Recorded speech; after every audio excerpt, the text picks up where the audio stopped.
Welcome friends, स्वागत है आपका यूट्यूब चैनल टारगेट पॉइंट 92 में।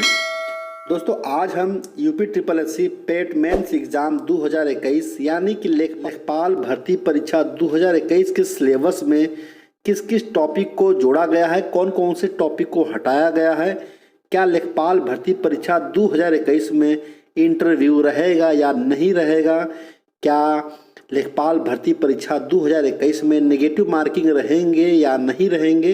तो दोस्तों पहले बता दें आपको कि आप यूपी लेखपाल की ऑफिशियल वेबसाइट पर जाकर के आप देख सकते हैं। तो इसमें अगर बात करें दोस्तों कि इस आयोग का नाम क्या है, तो आयोग का नाम यूपी ट्रिपल एस सी है, तो Uttar Pradesh subordinate service selection commission है। तो देखा जाए name of the exam UP triple S C Lekhpal exam 2021, total vacancy 7,882। दोस्तों इसके पहले हमने वीडियो बनाया था, यूपी गवर्नमेंट की तरफ से 7,882 भर्तियों के लिए हरी झंडी दिखा दी गई है। तो जो है जॉब का टाइप क्या रहेगा, स्टेट गवर्नमेंट जो है ये जॉब है, लोकेशन है किसका, उत्तर प्रदेश, और एप्लीकेशन प्रोसेसेस जो होगा वो ऑनलाइन होगा, यानी कि आप एप्लीकेशन को ऑनलाइन फिल करेंगे। एग्ज़ाम मोड क्या रहेगा, एग्ज़ाम मोड दोस्तों आपके रिटन जो एग्ज़ाम होंगे वो ऑफलाइन होंगे। जिस तरह आपने पेट का एग्ज़ाम दिया था उसी तरह आपके रिटन एग्ज़ाम भी ऑफलाइन होंगे। और ऑफिशियल साइट क्या है, ऑफिशियल साइट है upSSC.gov.in पर जाकर के आप सारे डिटेल को देख सकते हैं। तो दोस्तों इसमें बात करें सीधे तो 100 क्वेश्चन जो होंगे 100 मार्क्स के होंगे। There will be the 4 section in the UP triple S C Lekhpal paper. इसमें 4 सेक्शन होंगे। तो कौन कौन से 4 सेक्शन होंगे, पहला सेक्शन जो होगा वो हिंदी का होगा, दूसरा होगा गणित का यानी मैथ्स का, तीसरा जनरल नॉलेज सामान्य ज्ञान, और चौथा है rural development and rural society यानी ग्राम समाज एवं विकास। इससे 4 ये सेक्शन हैं जिनसे लेखपाल भर्ती परीक्षा 2021 में प्रश्न पूछे जाने हैं। तो चलिए शुरू करते हैं, देखते हैं कि क्या क्या पूछे जाएंगे। तो दोस्तों इसमें the UP triple S C Lekhpal exam is of 100 marks consisting of 100 question, यानी आपको 100 क्वेश्चनों के जवाब देंगे 100, यानी 100 क्वेश्चन 100 मार्क्स के होंगे। The UP triple S C Lekhpal paper will have 4 section, परीक्षा में जो है 4 सेक्शन होंगे या 4 विषय होंगे। The written exam will be the taken OMR sheet, आपकी जो एग्जाम है वो OMR सीट पर आधारित होंगी, यानी आप OMR सीट पर पेपर देंगे। There will be 25 question in each section which consist of 25 marks इस सेक्शन। आप जो है हर टॉपिक के हर सेक्शन के 25 क्वेश्चन जो होंगे और 25 क्वेश्चन के जो है 25 मार्क्स दिए जाएंगे। Candidate need to attempt every section, candidate को सभी सेक्शन जो है अटेम्प्ट करना आवश्यक है। There will be negative marking, दोस्तों बहुत ही महत्वपूर्ण चीज़, there will be negative marking, यानी इस एग्ज़ाम में 1/4 माइनस मार्किंग रहने वाली है। जिस तरह आपने पेट के एग्जाम में 1/4 माइनस मार्किंग थी, उसी तरह इसमें भी 1/4 माइनस मार्किंग होगी। चलिए देखते हैं इसमें दोस्तों जनरल सेक्शन को देखते हैं। 4 सेक्शन है। जनरल नॉलेज के 25 क्वेश्चन 25 मार्क्स के होंगे, मैथ्स के 25 क्वेश्चन 25 मार्क्स के होंगे।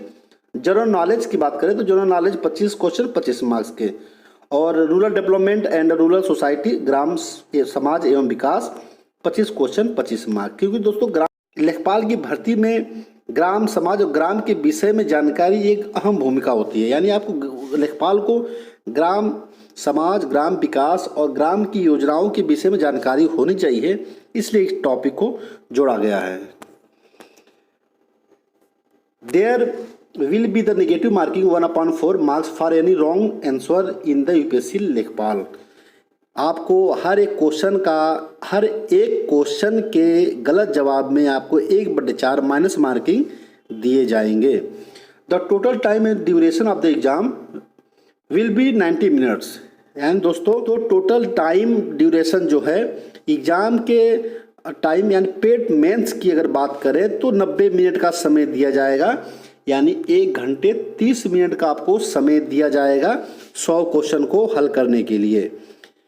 पेट प्री की अगर बात करें तो उसमें आपको 2 घंटे का टाइम दिया गया था, लेकिन पेट मेंस में आपको 90 मिनट का टाइम दिया जाएगा 100 क्वेश्चन के लिए। 90 मिनट यानी 1 घंटे 30 मिनट। और there will be no interview. दोस्तों इस भर्ती परीक्षा में, लेखपाल भर्ती परीक्षा में आपको इंटरव्यू नहीं होगा, यानी कि आपको इंटरव्यू, ये आपकी लास्ट एग्ज़ाम है, इसके बाद कोई प्रक्रिया नहीं होगी। ये आप चलिए देखते हैं अब सिलेबस के बारे में। सभी टॉपिक के, सभी सब्जेक्ट के कौन कौन से टॉपिक से क्वेश्चन आएंगे, कुछ महत्वपूर्ण टॉपिक्स के विषय में आज जान लेते हैं कि किस किस टॉपिक से प्रश्न पूछे जाएंगे। तो हिंदी की अगर बात करें तो हिंदी में रस, अलंकार, समास, पर्यायवाची विलोम, उसके बाद तत्सम तद्भव, वाक्यांशों के लिए शब्द निर्माण, लोकोक्तियां एवं मुहावरे, वर्तनी, वाक्य संशोधन, संधियां, लिंग, वचन, कारक और त्रुटि से संबंधित अनेकार्थी शब्द। ये हिंदी के टॉपिक रहे दोस्तों, बहुत ही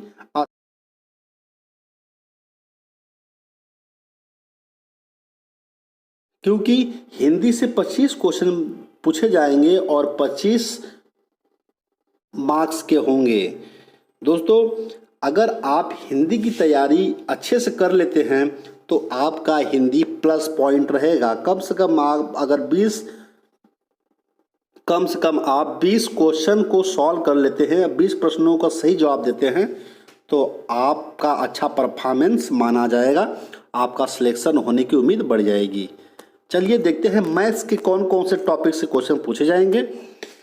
तो लेखपाल सिलेबस 2021 मैथमेटिक्स के कौन कौन से टॉपिक से क्वेश्चन पूछे जाएंगे, यानी नंबर सिस्टम संख्या प्रणाली से 2 से 3 क्वेश्चन होंगे, परसेंटेज से 2 से 3 क्वेश्चन होंगे, स्टैटिक्स से यानी लाभ हानि से, प्रॉफिट एंड लॉस से क्वेश्चन होंगे, प्रॉफिट लॉस आंकड़े से होंगे, क्लासिफिकेशन ऑफ फैक्ट्स तथ्यों का वर्गीकरण से क्वेश्चन होंगे, फ्रीक्वेंसी आवृत्ति से क्वेश्चन होंगे, आवृत्ति फ्रीक्वेंसी डिस्ट्रीब्यूशन आवृत्ति वितरण इससे क्वेश्चन होंगे।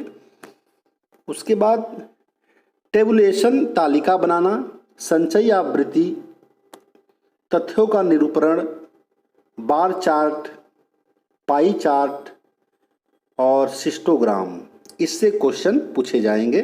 फ्रीक्वेंसी पॉलीगॉन आवृत्ति बहुभुज, central measurement, parallel mean, median and mode, केंद्रीय माप, समांतर माध्य एवं माध्य और मोड इससे प्रश्न पूछे जाएंगे। अगर अलजेब्रा की अगर बात करें तो अलजेब्रा में से एलसीएम और एचसीएफ, लसा और मसा से प्रश्न पूछे जाएंगे और इनके बीच संबंध के प्रश्न पूछे जाएंगे। युगपत समीकरण, द्विघातीय समीकरण, कारक एंड क्षेत्र प्रमेय, एरिया थ्योरम इससे क्वेश्चन पूछे जाएंगे मैथ में। ज्योमेट्री से यानी वर्ग से, समलंब से, आयत से, क्षेत्र परिधि और वृत्त का क्षेत्र, त्रिभुज और पाइथागोरस समांतर चतुर्भुज की परिधि इससे प्रश्न पूछे जाएंगे। तो दोस्तों कुल मिलाकर के 25 क्वेश्चन 25 मार्क्स के होंगे। अगर आप मैथ में 15 से 20 क्वेश्चन तक कर लेते हैं तो आपका परफॉर्मेंस अच्छा माना जाएगा और मैथ्स भी आपके लिए प्लस पॉइंट साबित हो सकता है। तो आप मैथ की तैयारी अभी से शुरू कर दें। चलिए देखते हैं नेक्स्ट सामान्य ज्ञान से क्या क्या, जनरल नॉलेज से क्या क्या किस किस टॉपिक से प्रश्न पूछे जाएंगे। तो जनरल नॉलेज में सामान्य विज्ञान से 2-4 प्रश्न होंगे, भारतीय इतिहास से 2-4 प्रश्न होंगे, स्वतंत्रता आंदोलन से 1-2 प्रश्न होंगे, भारतीय राजनीति एवं अर्थव्यवस्था से 1-2 प्रश्न होंगे, विश्व भूगोल और जनसंख्या से 2-3 प्रश्न हो सकते हैं, भारत की भौतिक परिस्थिति से 2-3 प्रश्न हो सकते हैं, आर्थिक सामाजिक और जनसांख्यिकीय मुद्दे से जो है एक दो प्रश्न हो सकते हैं। राष्ट्रीय और अंतर्राष्ट्रीय महत्व के करंट अफेयर्स, दोस्तों बहुत ही महत्वपूर्ण जो है, किसी भी एग्जाम में बहुत महत्वपूर्ण भूमिका होती है करंट अफेयर की, तो कम से कम इससे 4 या 5 क्वेश्चन पूछे जा सकते हैं। भारत के वित्तीय, सामाजिक, राजनीतिक और धार्मिक संस्थाओं से विभिन्न विषयों से ये क्वेश्चन पूछे जा सकते हैं और पूछे जाएंगे। 2-3 क्वेश्चन इससे हो सकते हैं। लास्ट टॉपिक की अगर बात करें ग्राम समाज एवं विकास की, तो दोस्तों ग्रामीण प्रशासन घटक और राजस्व के कार्य, इससे क्वेश्चन पूछे जाएंगे।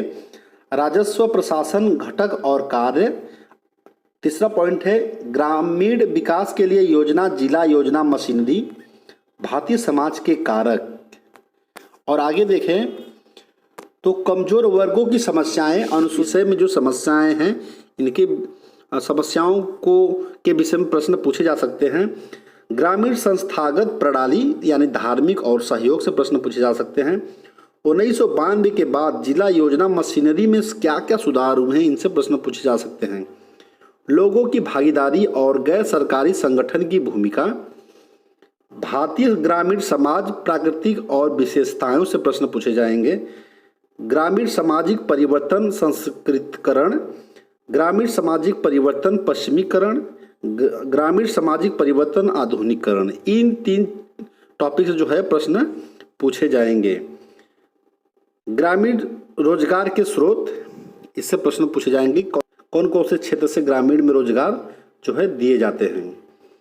दोस्तों केंद्र सरकार और राज्य सरकार के द्वारा चलाई गई कुछ महत्वपूर्ण योजनाओं से के विषय से प्रश्न जरूर पूछे जाएंगे। ये 100% मान लीजिए कि केंद्र सरकार और राज्य सरकार के द्वारा चलाई गई एक समाज के सुधार के लिए जो योजनाएं चलाई गई हैं उनसे 2 या 3 क्वेश्चन निश्चित रूप से पूछे जाएंगे।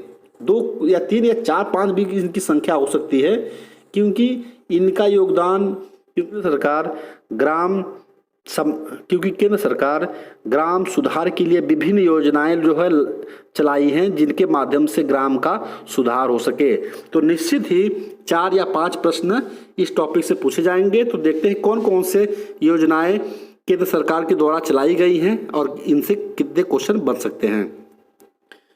आदर्श ग्राम योजना, सूखा विकास कार्यक्रम, MGNREGA, जवाहर ग्राम समृद्धि योजना से प्रश्न पूछे जा सकते हैं। अन्नपूर्णा जो है योजना, ये मोस्ट इम्पॉर्टेंट है। और अंत्योदय योजना, ये भी मोस्ट इम्पॉर्टेंट टॉपिक है जिसमें से प्रश्न पूछे जाने की संभावना बिल्कुल है। स्वजल धर योजना से प्रश्न पूछे जाएंगे। मध्याह्न भोजन कार्यक्रम, ये भी मोस्ट इम्पॉर्टेंट है। दोस्तों जो मोस्ट इम्पॉर्टेंट है आप इसको बिल्कुल नज़रअंदाज न करें, आप इसके विषय में कम से कम इनको पूरी तरह से खंगाल ही डालें। इनसे प्रश्न पूछे जाएंगे। और अगला देखते हैं, स्वजल धर योजना से प्रश्न पूछे जा सकते हैं। मध्याह्न भोजन कार्यक्रम से पूछे जाएंगे। इंदिरा आवास योजना से पूछे जाएंगे। प्रधानमंत्री ग्राम सड़क योजना से पूछे जाएंगे। किसान पेंशन योजना से प्रश्न पूछे जाएंगे। किसान रथ योजना, अंबेडकर ऊर्जा कृषि सुधार योजना, आम आदमी बीमा योजना, संजीवनी बीमा योजना, मॉडल सिटी योजना, वंदे मातरम योजना, प्रियदर्शनी योजना। दोस्तों ये रहे महत्वपूर्ण टॉपिक, और इसमें हम आपको जो मोस्ट इम्पॉर्टेंट टॉपिक है उसके विषय में अगर बता दें तो आप खास करके इसका जो है अध्ययन कर लें। आदर्श ग्राम योजना, ये एक मोस्ट इम्पॉर्टेंट टॉपिक है।